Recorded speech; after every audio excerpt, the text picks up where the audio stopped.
Saraswat Das Sahib ji will need to please share his contribution with us. Bandi Sahib.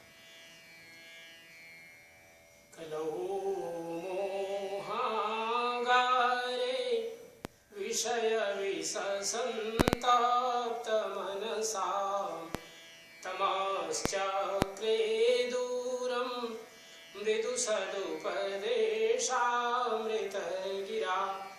सतां चेतस्तोषि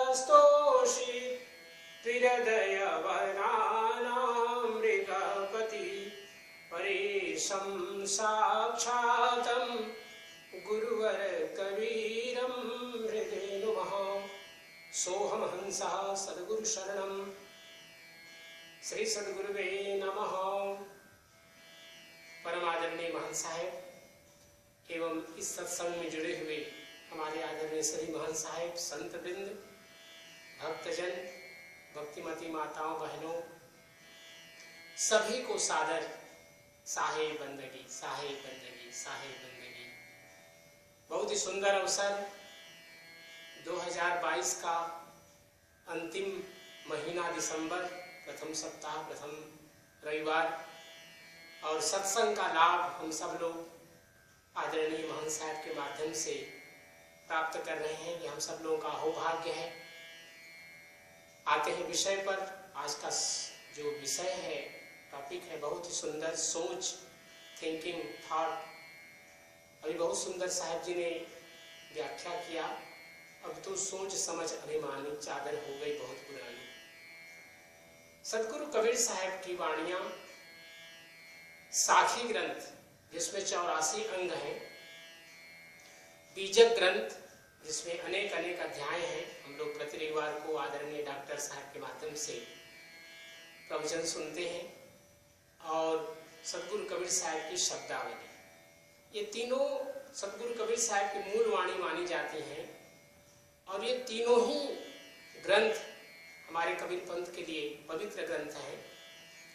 तीनों का हम लोग समभाव से आदर करते हैं, सम्मान करते हैं। और ये सभी सदगुरु कबीर साहब के चिंतन, सोच, उनकी थिंकिंग का ही व्याख्या है। हम सब लोगों के समक्ष प्रस्तुति है। सदगुरु कबीर साहब की कृपा है कि इन वाणियों के माध्यम से, इन ग्रंथों के माध्यम से हम सब लोग सदगुरु कबीर साहब के चिंतन को आत्मसात करते हैं और उस पर आत्मचिंतन करते हैं। सदगुरु कबीर साहब ने जो बातें कही हम सब लोगों के लिए चिंतन का विषय है, आत्ममंथन, आत्मचिंतन का विषय है। सदगुरु कबीर साहब ने बहुत सुंदर बात कही कि जब हम इस संसार में आए तो मुट्ठी बांध करके आए, और कबीर वादिन याद कर पग ऊपर तल शीस, अमृत लोक में आए के बिसर गया जगदीश। सदगुरु कबीर साहब की यह वाणी, विशेष करके जो बच्चे हैं वो तो शायद उनमें चिंतन ये बात नहीं आती होगी, क्योंकि चिंतन करना, सोच करना, विचार करना प्रत्येक जीव करता है। जितने भी प्राणी जगत हैं सभी लोग कुछ न कुछ चिंतन करते हैं और चिंतन के अनुसार ही अपना जीवन यापन करते हैं। क्योंकि अगर चिंतन न करें तो एक कलाकार अपनी कलाकृति नहीं बना सकता है, कोई चित्र नहीं बना सकता, कोई मूर्ति नहीं बना सकता, कोई कविता की रचना नहीं कर सकता, कोई आलेख नहीं लिख सकता।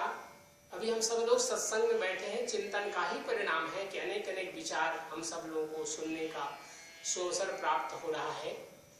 इसी प्रकार व्यक्ति के जीवन में जो खान पान है ये हमारे विचारों को प्रभावित करता है। सदगुरु कबीर साहब ने बहुत सुंदर साखी कही है कि जैसा भोजन खाइए तैसा ही मन होए, जैसा पानी पीजिए तैसी बानी होए।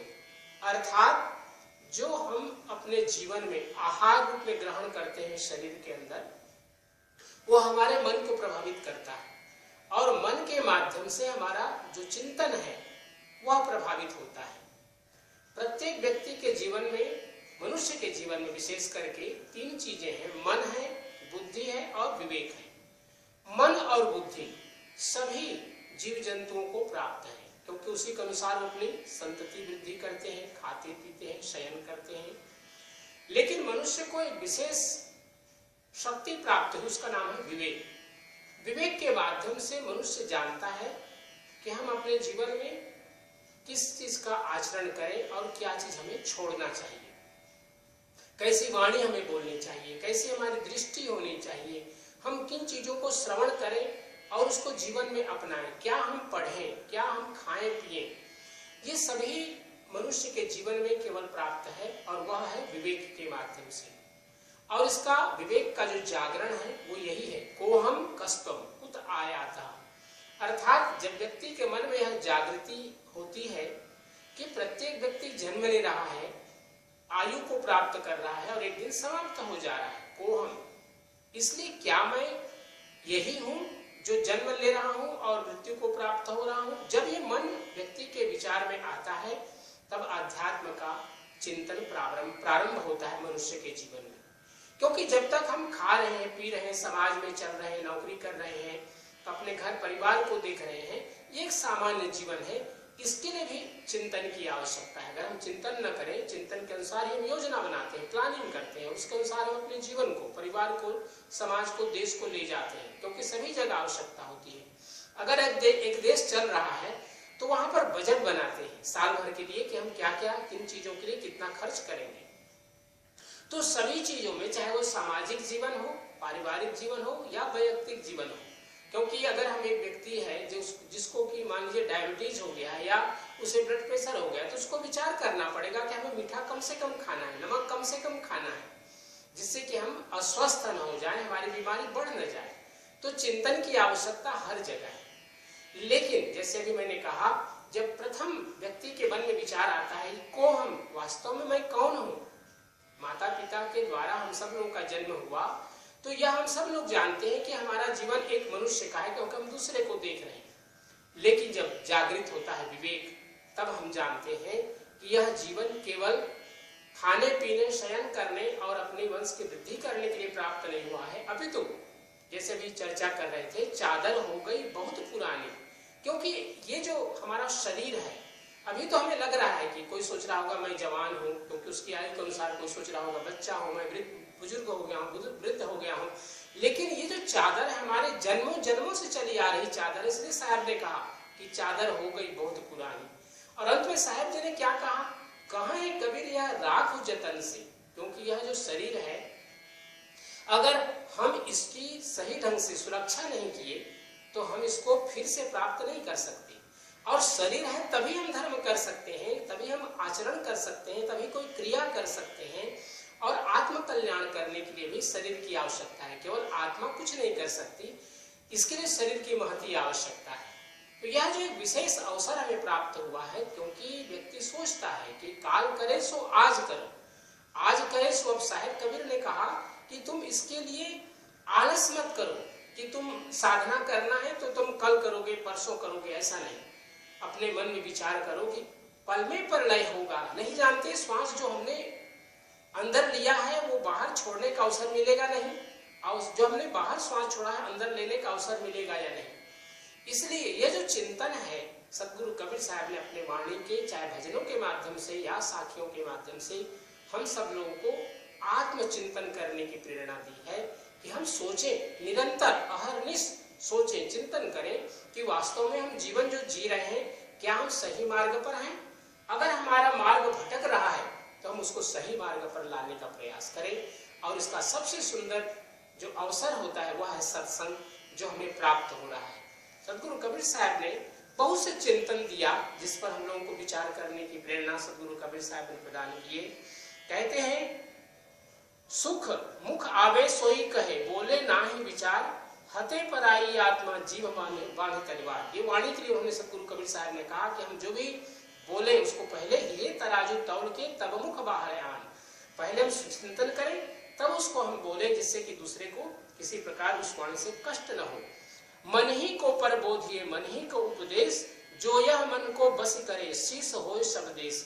क्योंकि हमारा चिंतन सर्वप्रथम मन में आता है, इसलिए मन को विशेष रूप से शुद्ध करने की आवश्यकता होती है। जो यह मन बस को करे, शीस होए सब देश, चाह गई चिंता मिटी मनवा बेपरवाह, जाको कछु न चाहिए सो साहन पति साह। जो व्यक्ति के जीवन में असंतोष है, सदगुरु कबीर साहब ने कहा कि व्यक्ति की इच्छाएं कभी समाप्त नहीं होती। इस पर बराबर चिंतन करते रहना चाहिए कि जिस प्रकार समुद्र की लहरें आती हैं, किनारे से टकराती हैं और जाती हैं, इसी प्रकार हमारी इच्छाएं हैं कभी समाप्त नहीं होती। इसके लिए हमें आत्मचिंतन की आवश्यकता होती है। जो हमारे पास में है, जो हम कर्म कर रहे हैं, जो उससे हमें प्राप्ति हो रही है, उसके प्रति हमें संतोष हो। सदगुरु कबीर साहब ने कहा, पाव पलक की सुधि नहीं और करे काल का साज, काल अचानक मारसी ज्योति तर को बाज। क्योंकि जीवन में जो हमारा समय है बहुत ही अनमोल है और इस समय का हम सदुपयोग करें। सदगुरु कबीर साहब बार बार इसके लिए हमें बताते हैं, सकलो दुर्मति दूर करो, अच्छा जन्म बनाओ, काग गवन गति छाण के हंस गवन चले आओ। क्योंकि मन हमारा बराबर कागपन की ओर भागता है, अर्थात नकारात्मक चिंतन की ओर भागता है। सदगुरु कबीर साहब ने कहा, नहीं, यह मानव जीवन इसलिए मिला है कि हम काग से हंस बन सके, यही हमारी पराकाष्ठा है। इस प्रकार से सदगुरु कबीर साहब ने जो ये बातें कही हैं कि हमारे इंद्रियों का सदुपयोग हम करें, हमारे जो अंतःकरण चतुष्टय है उनका भी हम सदुपयोग करें, और बराबर जो हमारा चिंतन हो नकारात्मक से दूर होकर के हम बराबर सकारात्मक चिंतन करें, स्वयं के लिए भी, परिवार के लिए भी, समाज के लिए भी और देश के लिए भी और विश्व के लिए हम सब लोगों को बराबर आत्मचिंतन करना चाहिए, जिससे सबका कल्याण हो सके। अंत में पुनः सभी को सादर साहे बंदगी, साहे बंदगी, साहे बंदगी। बहुत बहुत धन्यवाद आचार्य जी, आपने हमारे समक्ष इतने सुंदर वाक्य आपने रखा है। I would like to give a brief translation of what Acharya ji has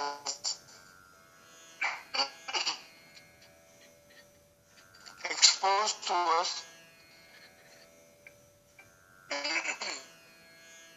Sorry.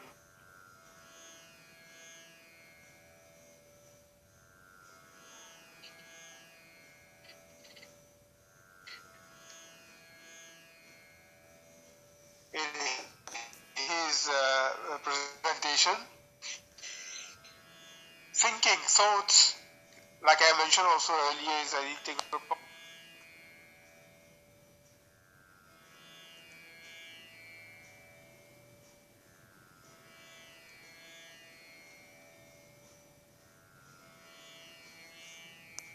Paper, and then they are able to present it to us. So all of us are involved in this thought process. We have to go through this thought process before we can produce something. But how do we live our lives so that we can use our thinking process in the best manner that we as human beings can do it? It's only by imbibing good things, by having good things. In the same way, just like whatever we eat should give us pure thoughts. We should know what we eat, what we expose ourselves to. Only when we expose ourselves to good things, then only we can have good thoughts in our mind. Otherwise, our mind is so much entangled in the mundane life that we tend to go on the negative side. Now, all living beings have what we call man and buddhi, which is the mind and intelligence, because we need to know what do we eat. Even animals, they have a little bit of intelligence, otherwise they would eat poison. They can kill themselves, but they don't.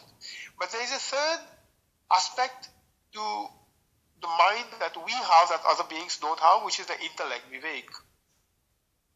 And this allows us to be able to discriminate between what is right and wrong. That is how we are able to awaken ourselves to our reality, to know who we are and why we have come in this world. We, in our regular day-to-day life, we do use our thinking for many things, our family life, social life, professional life. We use our thinking. It's not that we don't use our thinking, but that is just to be able just to live our physical life. But when it comes to the deeper purpose for which we have come, the higher purpose for which we have come, then we have to go a little bit deeper into it. We have to self-reflect. We have to go within ourselves and take all the teachings that the Sadguru has left us with and go deep within ourselves to be able to process those. This is another kind of thinking process, what we call the contemplation part of how we do. For example, when we come to satsang, we listen to teachings. What do we do with them? We bring them back with us, and then we contemplate on them, we reflect on them, so that we can apply them in our life.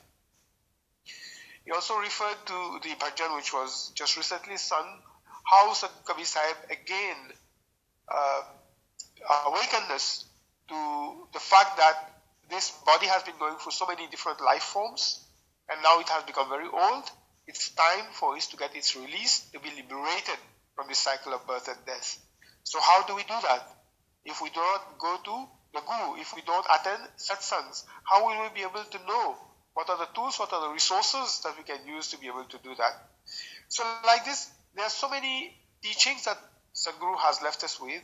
Unless we pay attention to them, we'll just be wasting this golden opportunity that we've been given as a human being to be able to redeem ourselves. It's very easy for us to fall into what we call negative thinking. But the world is so full of evil. There's so many things going on in this world where we can easily get trapped into. And that's what we would call negative thinking. How we are able to shift from negative thinking to positive thinking is what our task is, our responsibility is. Then only we can say that we have served the purpose for which we have come in this world as a human being. Thank you very much for sharing your thoughts and your pravachan today, Acharya Ji. I would just like, because we are almost